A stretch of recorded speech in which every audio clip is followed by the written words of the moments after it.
السلام عليكم ورحمة الله وبركاته. أحلى تحية لكل المشاهدين الكرام وكل المغاربة لداخل الوطن وخارج أرض الوطن. اليوم عندنا الحلقة الثانية مع جريدة فايس بريس، وكنحيي الطاقم ديالها جميعا، وكنحيي المدير ديال الجريدة الأستاذ زهير، وكنحيي كل المشاهدين اللي غيبارطاجيو معنا هذا الفيديو هذا باش يعم في الصالح العام ديال الشباب جميعا، لان هذا الكلام اللي غنتكلم راه ماشي سهل. هذا الكلام راه ما تنظنش ان غيقدر شي واحد يخرج به الا عبد العالي المجاهدي وبعض الرجالات اللي بحاله. احنا درنا الحلقه الاولى ووضحت فيها كيفاش تعرضت للاستقطاب وكيفاش وليت مع جماعة إرهابية وكيفاش وليت إرهابي وكيفاش وليت تنخرج ندير خرجات تعزيرية. يعني خرجات هي تعزيرية، شحال الناس ما غيفهموش تعزيرية. هي كنخرجوا أننا بحال اللي كنغيروا المنكر في الناس، تنغيروا المنكر في أبناء الوطن، في خوتنا المسلمين. يعني هذا هو الموضوع ديالنا، وموضوع هام جدا لجميع الشباب، وخاصة الشباب اللي في سن المراهقة، لأن فاش تعرضنا للاستقطاب حنا في سن المراهقة. ولهذا وهذا السبب هو اللي جعلني أنني نتكلم ونوضح فيه لإنقاذ الشباب من الاستقطاب، باش ما يتعرضوا لاستقطابات من جماعات إرهابية كيفما كان النوع ديالها، يعني جميع الجماعات المتشددة.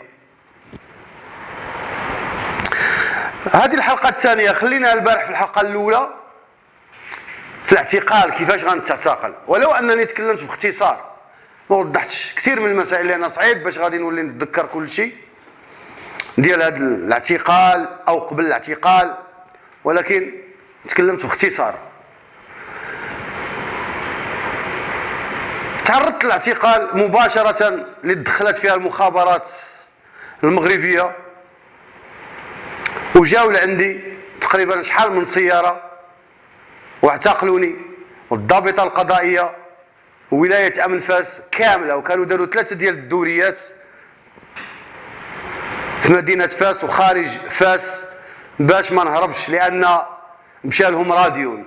ملي كيمشي راديون راه مشى سلاح، يعني تسرق لهم الراديو للبوليس راه ماشي سهلة، راه ماشي سهلة.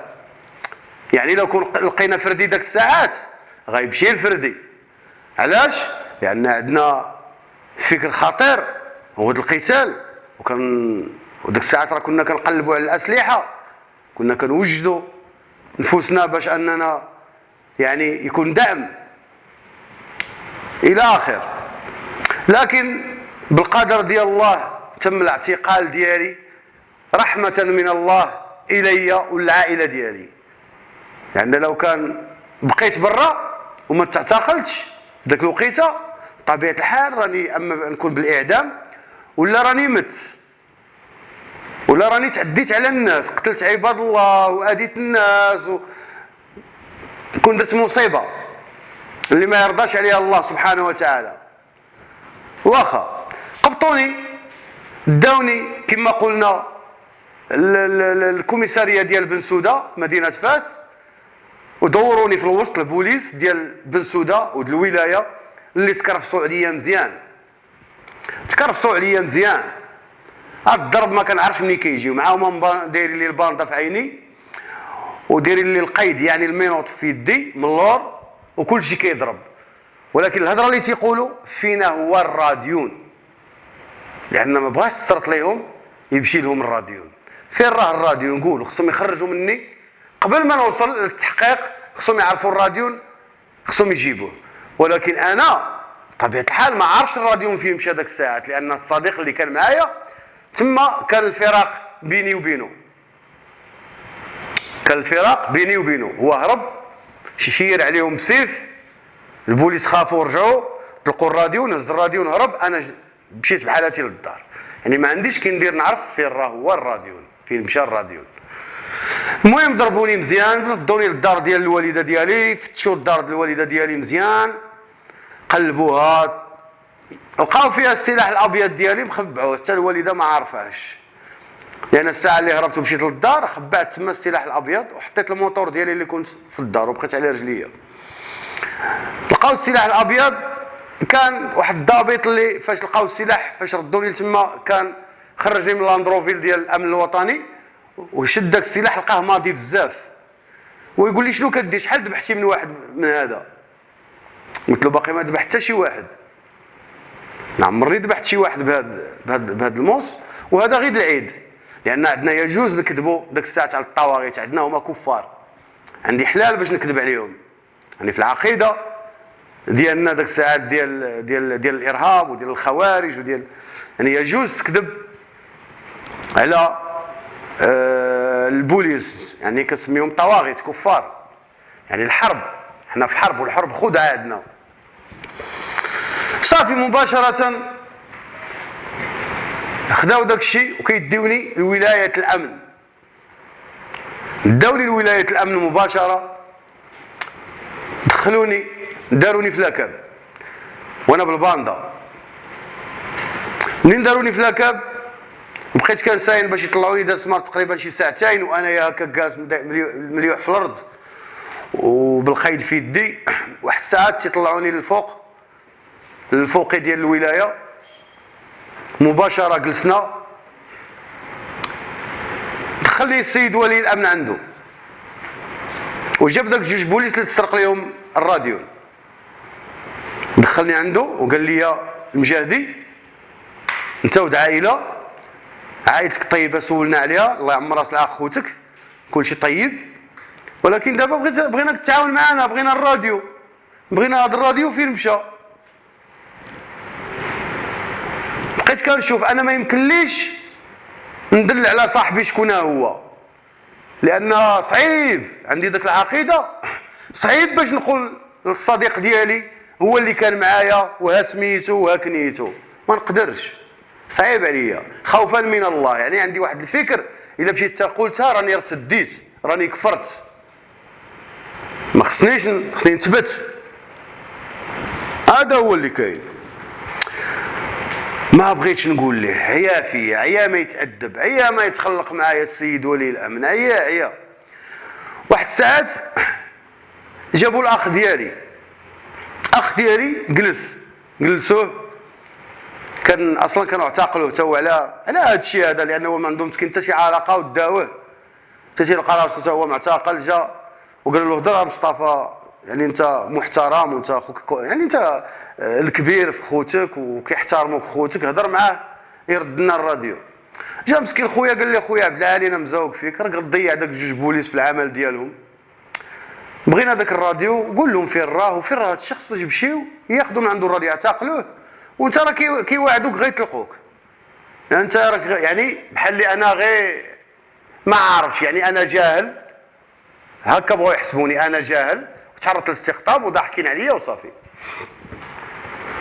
وانا ندور في خويا قلت له انت كافر عدو الله، قال لي شنو انا؟ قلت له كافر. خويا حضر راسو، قلت له كتعاون مع الطواغيت، هو يقول لي السيد ولي الامن وانا شنو يعني شنو كتعتقد فيا؟ قلت له كافر عدو الله، انت طاغوت. قال لي انا طاغوت؟ قلت له انت طاغوت. صافي ما لقى ما يدير، ولي الامن ضاخ ما عرف ما يقول لي، يعني كيفاش هذا تيكفرني، شاب صغير مسكين. المهم ضاخ ما عرف، بقى كيشوف فيا واحد الشوفات غريبه، يعني ماشي ديال الحقد ماشي ديال الكراهيه، ولكن كيشوف فيا انني مريض، انني متلبس بشي فكر وانا ماشي ديالي داك الفكر، شي حاجه اكثر مني متلبس بها ما عارفش انا، غير كنهضر صافي. هو يجيب لي داك جوج بوليس، عرفتي قالوا يديروا معايا المرحله الثالثه، جاب داك جوج بوليس اللي مشى لهم الراديو لعلني نحن فيهم، ويقول لي السيد ولي الامن قال لي اسمع السي عبد العالي، انت كفرتينا قلتي اللي عجبك حنا من، ولكن هاد البوليس هادو راه تخرج لهم على خدمتهم، وعندهم وليدات، عندهم عائله، يعني الا مشاو تحبسوا العمل ديالهم راه تدمر انت جوج العائلات، وهادو جوج بوليس كبارين في السن يعني وقربوا للتقاعد. المهم بدا تينصح فيا بديت كنضحك، قلت له هذا هو الهدف ديالي، يعني الطواغيت نبغي لهم الدمار، نبغي لهم صافي عادي. هما مشاو ديك الساعه باقي تيهضر معايا وما عيط لي ولي الامن خرجني لبرا باش نشوف واحد الشخص واش هو هذاك اللي كان معايا في الموتور. هذا الشخص راه مات دابا في سوريا، راه تفجر في سوريا مات، سميتو حسن. جابوه لتما قالوا لي واش هذا اللي كان معاك؟ قلت لهم لا ماشي هو، ماشي هو اللي كان معايا، انا ما نشهدش بالزور ولا نظلمو. صافي ولاو ردوني. قال خويا اسمح لنا على هذا الصداع اللي درنا لك وبسلامه عليك، ويسير بقات لنا المرحله الثالثه معاه. المرحله الثالثه معاه هي شنو هي؟ هي التفرشيخ.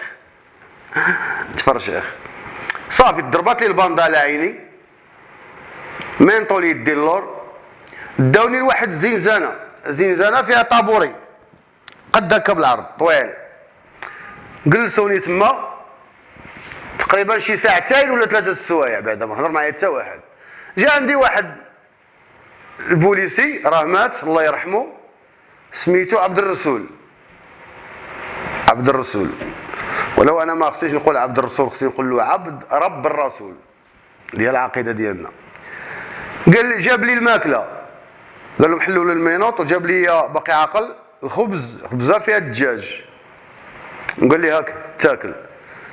قلت له ما تناكلش الماكله ديال الطواغيت، ما تناكلهاش. قال لي دابا حنا طواغيت؟ قلت له اه. صافي بقى جالس ضرب هو وهز داك الخبزه، قال لي حنا ناكلوا هذا الشيء، حنا طواغيت. بقى تيضحك وتيضرب في داك الخبزه. شويه ناض، واحد الساعه دخلوني لذاك المهم بلاصه مظلامه، نعسوني فوق داك الطابوري هكا، حيدوا لي المينوط ضربوا لي من تحت الطابوري هكا، راسي الدله وبالباندا، وضربوا لي داروا لي الكارطون فوق صدري وفي رجلي، وضربوا الطوالات عليا هكا، وقالوا لي دابا منين تبغي تقول الحق ندير برجليك ها ندير برجليك هكا. قلت لهم ما عندي ما نقول، هو حق. ما كنحس براسي، حتى راسي كان مدلي كيهبط في بانيو د الماء خانز هكا، كيشدو كيهبطوا لي. صافي المره الاولى ما فهمتش، تغفلت، غفلوني، هبطت غير تخنقت. صافي بقيت كندير رجليها غنقول الحق. صافي منين طلعت شديت رديت انسبيريت مزيان، يعني رديت السفل ديالي مزيان، وقلت له انا والله ما عارف شي حاجه، ما عندي ما نقول لكم. قال له ها ردوا. عاوتاني ديك الساعه شديت لي كيليبر ديالي هبطت. حنا دابا المساله اللي كانت عندنا زوينه هي اننا كنا سبورتيف كاملين الدراري ديال هذا الفكر، وكنا كنترينيو حتى في الماء على السفل. كنت ممكن نجلس 3 دقائق ونص 4 دقائق من تحت الماء، ما عنديش مشكل. المره الاولى تقولبت، ما كنتش عارف يديروا لي، ولكن المره الثانيه شديت لي كيليبر ديالي وعمرت السفل، هبطت ترخيت، بقاو شادين. يعني ملي وليت في الاخر غير كنتفلى، ما بغيتش نبين لهم الضعف ديالي او لا القوه ديالي. منين تيهبطوا لي راسي تندير راسي تزير، تنبقى واحد دقيقه ونص ولا كذا كندير راسي غنموت، نزير تنبقى نضرب برجلي، تيقول له صافي طلعوا راهي.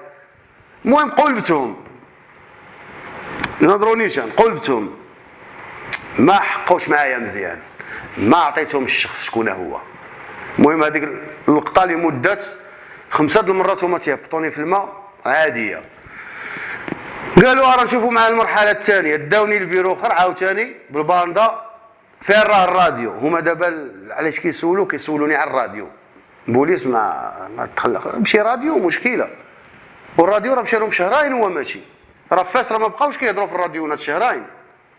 مدينه فاس راه غير في التليفونات ولا في صافي الراديوات تحيدوا، قالوا جماعه ارهابيه غتبقى تصنت علينا. صافي داكشي اللي كاين. داوني بدا الضرب فيا عاوتاني هنا في التيفيات د رجلي، في التيفيات ديال رجلي هنا في الجناب قول. والغريب في الامر هاد البلايص اللي كتضرب فيهم كلهم كنتريني فيهم الكيك بوكسي. ديك الساعات انا بطل في الكيك في الطايف والكونتاك عادي الحمد لله، ولكن راه تيبقى تعذيب. صافي لمده تقريبا 3 ايام عمرو تقرير، ولكن ما قايل فيه انا والو، ما كاينش شي دليل عليا. داو لي للمحكمه بغاو يقدموني الجنايات رفضات، قالت لهم خصكم باقي تحققوا معاه. لا هما اللي طلبوا يومين ديال سميتي يسميوها التمديد، يومين ديال التمديد. ردوني يومين اخرى قالوا لي انا ما بغاش يقرر لينا، خصك تعطينا. طلبوا من السيد الوكيل العام باش يعطيهم يومين ديال التمديد، رد لهم عاوتاني يومين ديال التمديد وداوني ردوني للولايه. دابا الاشواط الاضافيه الاخرى ديال العصا والتعذيب خصني نقر. ما بغيتش نقر، ما بغيتش. ويجي عندي السيد ولي الامن قال لي منين اصلك؟ قلت له امي جامعيه وبحجوي. هو يضرب لي في راسي قال لي ما دراك يا راس الحمار ما بغيتيش تقر. ضرب لي هكا في راسي. صافي انا جالس داك اللقطه تما في التحقيق مع من غنتلاقى مع داك البوليسي اللي جبدت عليه الشفره هو ومراته، وحققت معاه انايا كجندي اللي كنت قلت له فاش وقفت عليه قلت له اش كدير هنا؟ قال لي ما عرفتينيش شكون انا. قلت له لا. قال لي معاك البوليس. قلت له ما عرفتينيش انا شكون؟ قال لي لا. قلت له جندي من جنود الله وجبت من تحتي الشفره. هذاك هو اللي غنتلاقى في الولايه وقال لهم هو هذا اللي كنت كنقلب عليه، هو هذا. ولهذا هذه الحلقه الثالثه اللي غتكون مثيره، ونتمنى البارطاج ديالها، لان هنا فين غندخل الحبس اللي لا يدخل له شي مسلم وسطي ولا شي واحد كيف ما كان النوع ديالو ما نبغيوليش الحبس. ما تنساش دير ابوني الفيس بريس وتضغط على زر الجرس باش توصل بكل جديد.